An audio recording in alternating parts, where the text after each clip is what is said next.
Tak, prajem krásny deň zo slnečnej Floridy. Dneska nám to tu peče ako divé.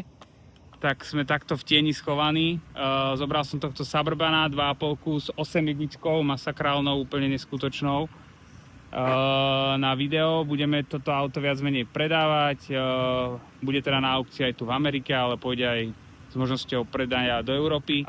Takže jedná sa o 2001 Chevy Suburban 2500 s motorizáciou 8,1, 8 válec, je to big block, neskutočný motor, ktorý má brutálny tork.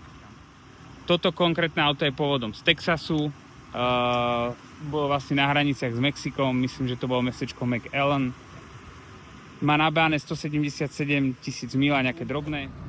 Je to tá výbava LT, to znamená, že už to má tu teda elektrické sedačky, sú tu captain chairs, to znamená, že dve sedačky takto so stredovou uličkou, čošný vzadu a nie je to nič také, že by sa tam človek nezmestil. Myslím si, že proste doviezť aj tam, kde vás iné offroady nedovezú, lebo samozrejme dáme si pár prejazdov a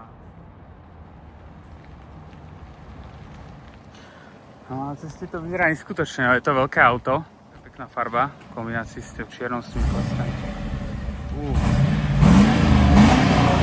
New American Muscles.